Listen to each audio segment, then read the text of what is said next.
Well, hi again. It's Mr. Bleeker here with Lesson 5. This is our last lesson in our study of the nervous system. This one's on parts of the brain. So, what are we talking about? Well, let's slide on over here. We're not only going to look at the major lobes of the brain, and some of these we've already talked about the cerebellum, the spinal cord, the medulla oblongata, all that sort of thing. We're going to focus in on the major structures and we'll take a peek at the limbic system. We've got some good interactivities here that you should take a look at in the course, but we've got a fair bit to get to. We better start now. So for the major structure of the brain, one thing that I did want to point out, this is sort of interesting. I realize this does not look like a brain, but if we think about your brain sort of from the top of your skull down, there's a lot of terminology here, and you'll see a bit of this in today's lecture. If you think about your cerebral cortex leading down to kind of about where your pituitary and hypothalamus are, that region there, thalamus region, you are in what is called the forebrain. Now, if we sink below that, as we kind of get down a little bit deeper, we start moving into the midbrain until we get down in this region. You would find the pons, for example, and we get to the hindbrain, you're definitely into your medulla oblongata, and you would also find your cerebellum in this region. So there's a lot of terminology here you would, of course, take in an advanced course, but forebrain, midbrain, and hindbrain are sufficient terms. The way this is pronounced is prosencephalon, mesencephalon for the midbrain, and rhombencephalon for the hindbrain. Okay, so let's take a look at the brain. This is a wonderful little site here. Just very good. It's very fun. I wanted to go in this with you. So when we look at the structure of the brain, we've had a chance to take a peek at these. Your frontal lobe, and here you are on your good old-fashioned phones. Oh, look at those phones with tails. Um, this is where you do a lot of your problem solving. So if you're in math class or if you're delivering a speech, you're doing a screencast, talking to your computer, planning, right? Multitasking, doing the best you can here. This is a lot of higher order thought here in your frontal lobe. Now, this region just behind it, right here, is what you call a motor cortex. So, if you're pretty good at juggling, this region knows what it's doing. It's one of the reasons when you study Gardner was a famous researcher, and he talked about multiple intelligences. And this is one region that can be quite gifted, quite well coordinated. You see it doing a tremendous job in athletes, in addition to the cerebellum.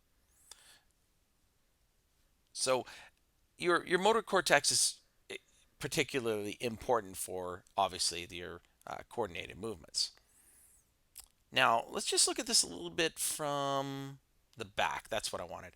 Right here, this is called your parietal lobe. So just behind your motor cortex, and some resources will just show the parietal lobe taking up this whole area. But your parietal lobe, it has a lot of sensory relay functions.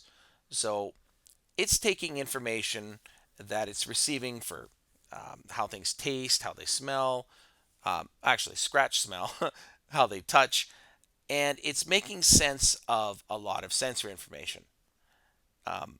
Smell, I got ahead of myself, is a temporal lobe thing. Hearing, speech, memory, lot of that sort of sensory processing goes on there. Oop, jumped around. Occipital lobe. The occipital lobe is the interpreter of vision.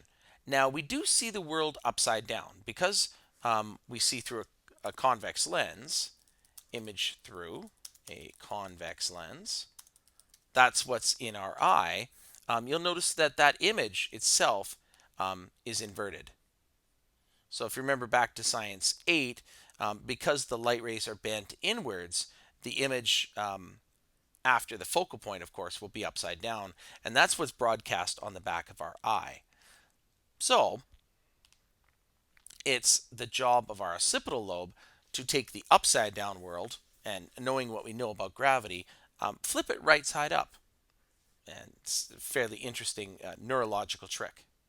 True story. And I think we processed the. Yep, we did. I had to remember the temporal lobe. Okay, we've been there before. Cerebellum, which is coordinated movement, balance, particularly well developed in gymnasts, I see. Definite 10 there. Now, at this point, we'll take a tour and that's a neat little feature that they have there. And we can go into the inner brain structures, the thalamus, which turns out to be a relay center. For a lot of your information, goes right through that. Okay, so information processing makes a lot of sense. And emotion. It makes a lot of sense this area focuses on emotion because so much information is passing through it. So, hypothalamus. This is constantly tasting our blood, and it is responsible for most of the hormone secretions from, well, it tells the pituitary gland outright what to do. Hungry, thirsty, homeostatic corrections, making you shiver if you're cold, to warm you up, making you sweat to bring your temperature down.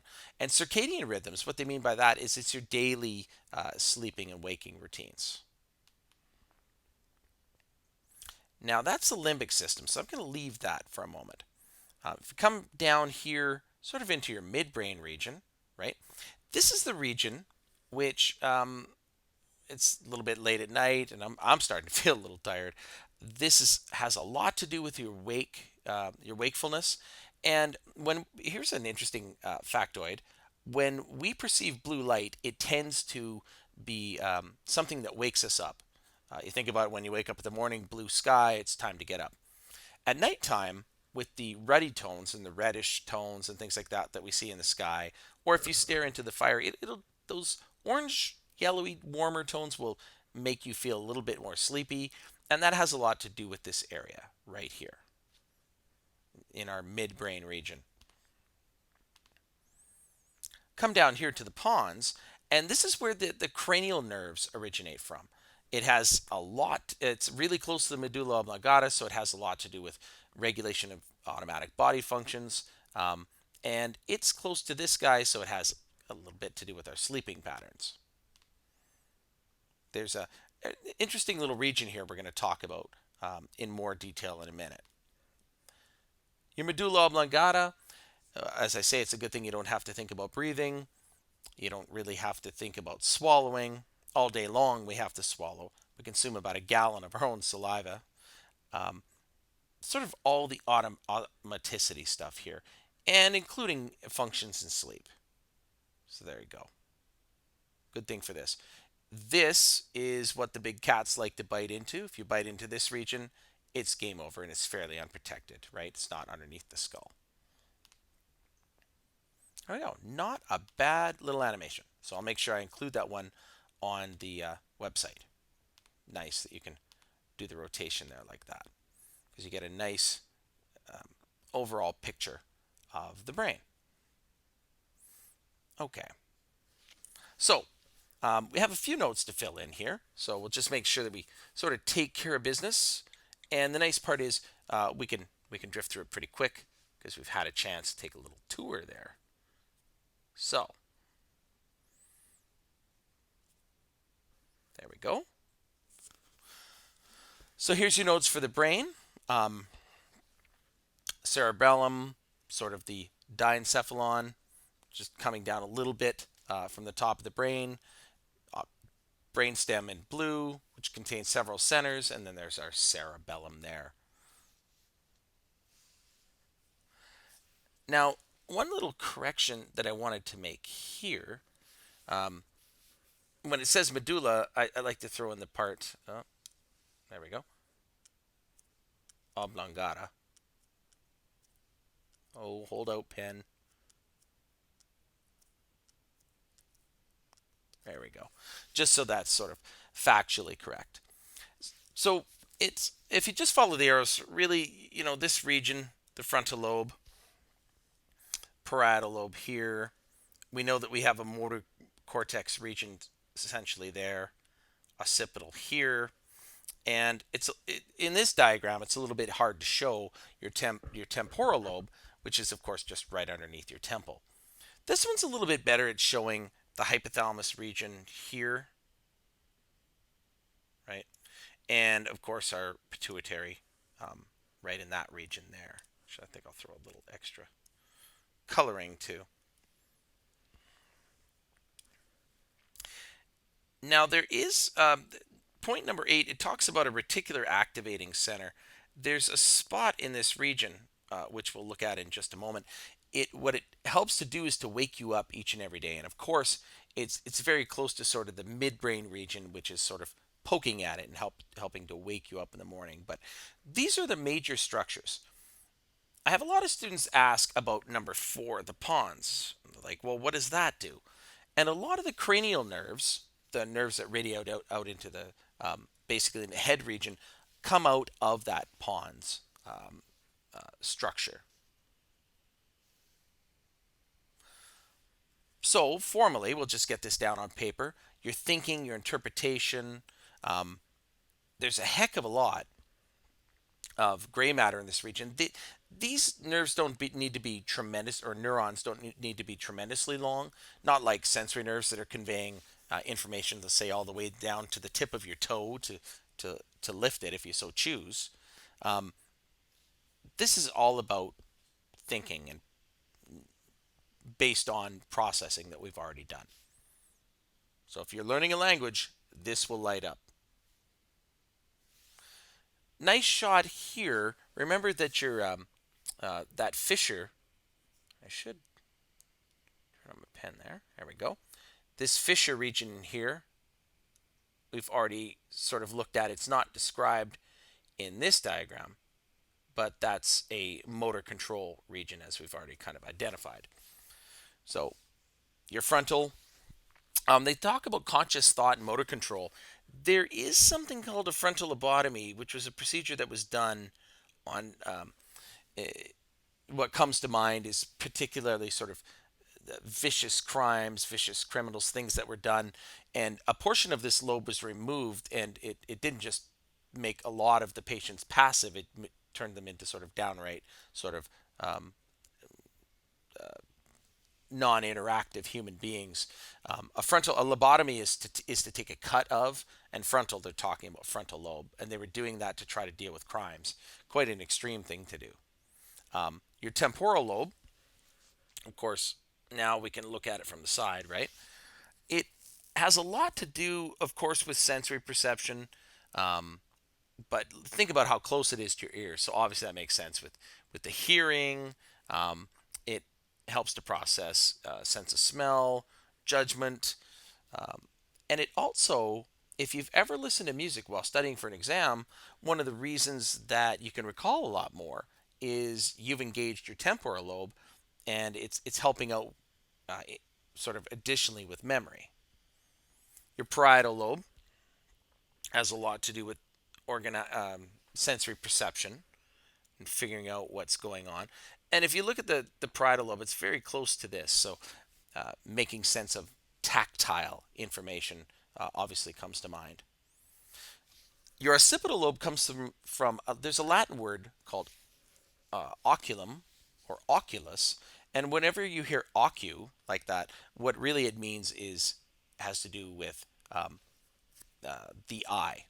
On a microscope, you have the ocular lens, right? The lens that you look through with your eye. So oculus. So that's a way to remember the occipital lobe. And it's the stage.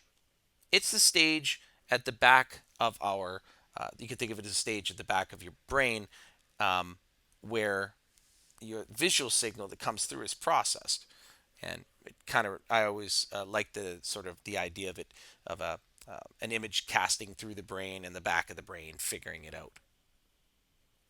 It's my own personal little sort of learning mnemonic. So your cerebrum is, we talked about the gyri, which is the folds and the basically all the sort of conscious thinking parts of the brain. So it's a neat little something I want to show you here. They talk about right brained and left brained and all these sort of things. I had an interactivity for you here. Where is it? Where is it? Oh, nope, not that one. Just 1 second, folks.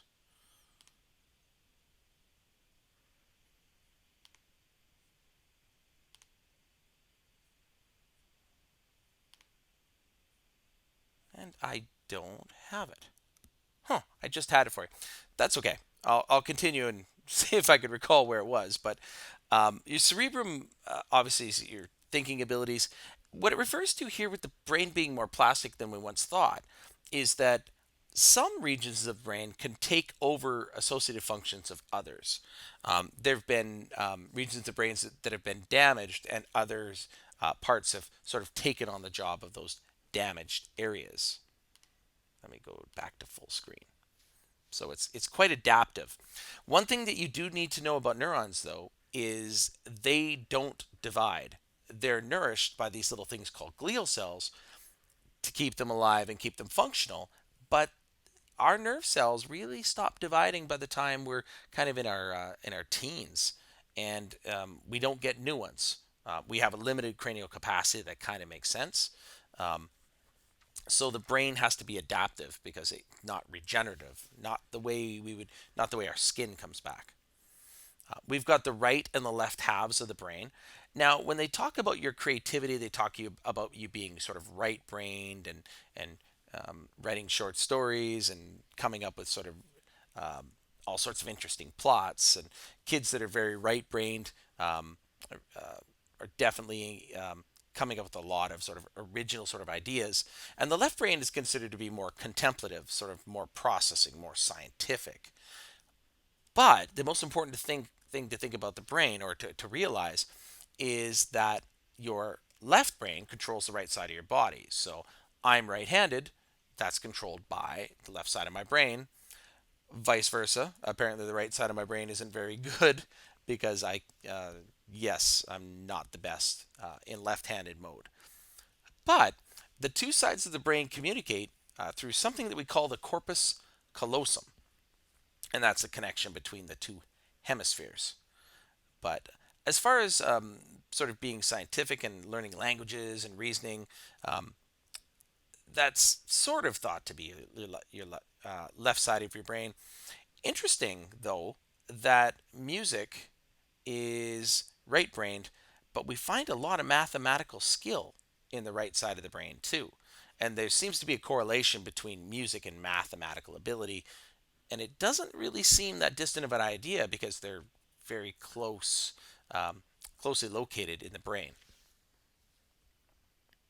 So there's your brain stem with your medulla oblongata regulating sort of your automatic things, heartbeat, breathing. Um, if you puke, that's a function of your vomitus. That's a function of your medulla oblongata. Um, I had a sneezing fit earlier tonight, and I guess my medulla thought I needed a good cleaning. The pons, let's just do a little drawing here. The pons is this region. Actually, let's choose a different color because it's already blue. So let's go with a bit more of a deep red there. The pons is this region right here. Okay, so you put a P for pons there. And it's going between the medulla oblongata and, of course, the brain. So there's a little bit of regulation going on there. So it's not hard to sort of realize it has to do things with like breathing, a little bit of respiration, and it's a little bit of a kind of interesting dream center. And there's just one more thing to yeah, the reticular formation. Um, there is a spot right about here, which is kind of your wakey spot. And if you perceive, for example, blue light, or if the light comes on at all, this tends to get turned on, and it's obviously hard to get back to sleep. And it's called the reticular formation, and you can think of it as your on switch. I think it's fascinating because damage to that center that I just sort of drew there can cause a coma, sort of like sleep that you can't awaken from. and it's your wakefulness area. I don't know how effective mine is, but this area is supposed to be able to filter excessive sort of stimuli. Um, sort of obviously it depends on the person, but this area right here, where the midbrain, kind of the region we're in, is really a relay station because signals from the body are going to be coming in and they'll be going through this region sort of nonstop. Uh, your these are your afferent sensory nerves. So if you are processing stimuli, you obviously have to plow through this area. Cerebellum, coordinated movement. Um, we saw the arbor of the cerebellum. Come on, give me that. There we go. Which was the sort of the pattern of the white matter amidst the dark matter. So it was really neat to do that dissection. Coordinated sort of actions as from baby to adult. You, as a baby, this thing isn't well developed enough, obviously, for your ability to get up and walk. Some children develop quicker than others. Some go straight from crawling, for example, to just stand up walking. Uh, Depends really on nervous development. Since it has so much to do with interacting with your muscles, it helps to maintain muscle tone and good posture. So I guess if you've got bad posture, we can blame your cerebellum. Well, not really. You have to work on that, basically. New motor skills when you're down in the gym taking phys ed and you're trying to drain that 3-point shot for the first time, or here's another one, dribbling, where you're not looking at the ball but you're actually just running down court, right, and the ball just seems to magically come back to your hand. That would be this. If you think about musical ability, your fingers flying over the keys doing the notes, that would be this. And it's hindbrain.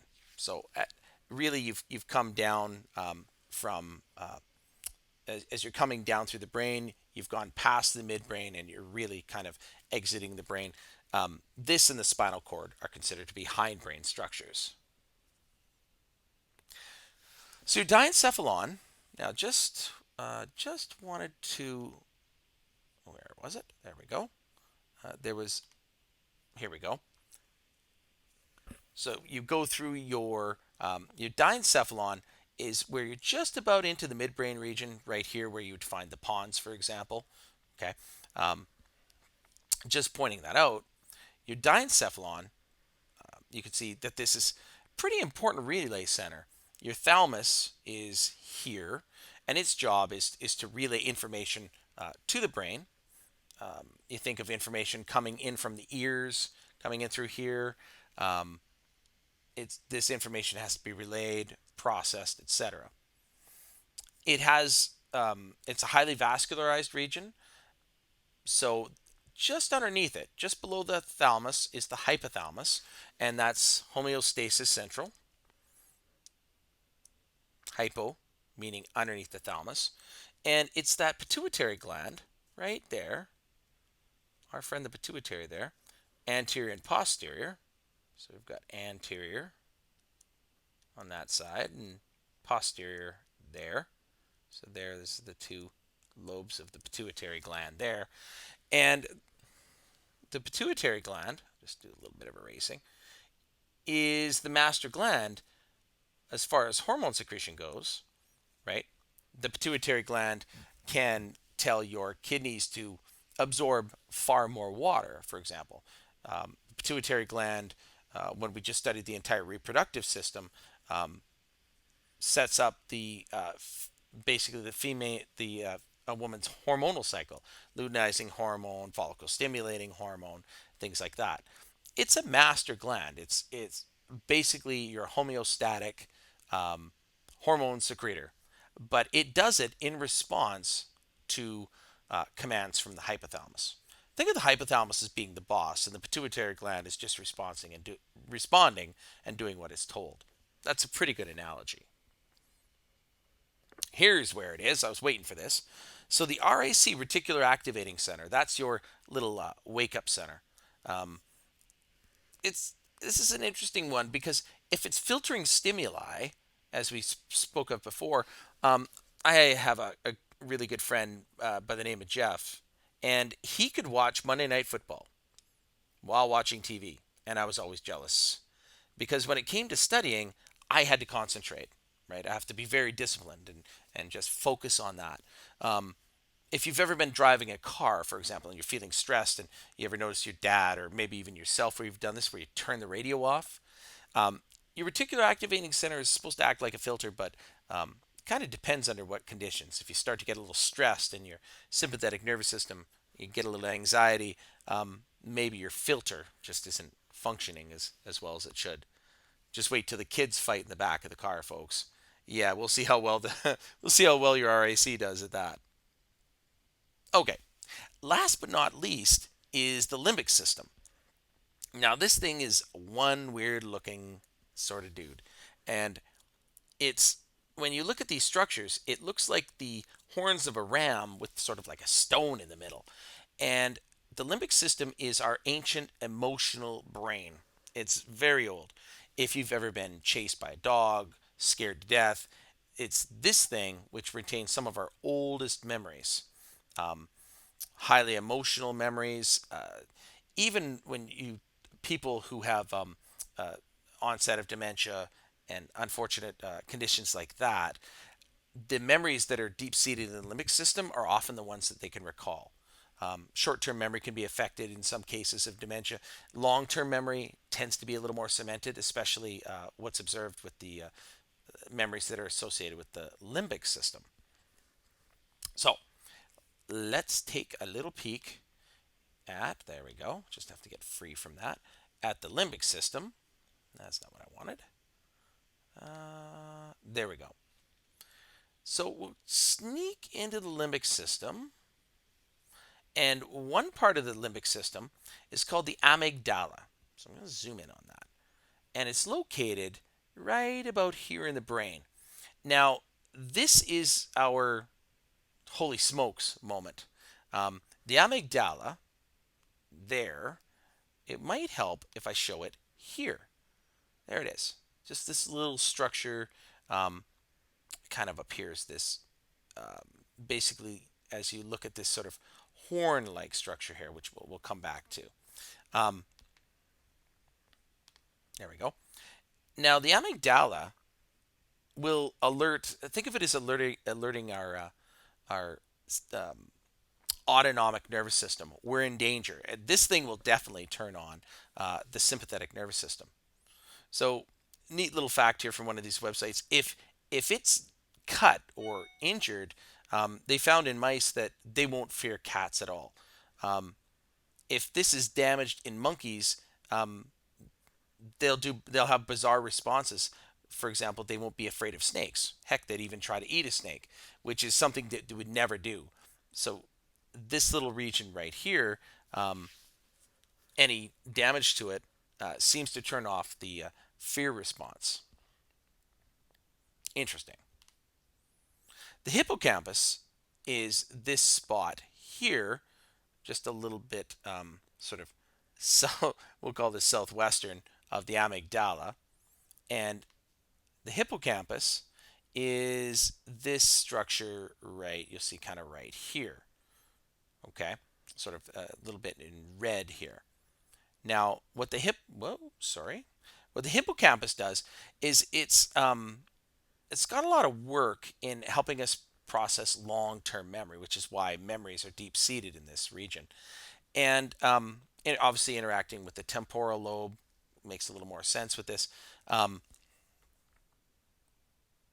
it's a region of the brain, if it's affected, your long-term memory will be suspect.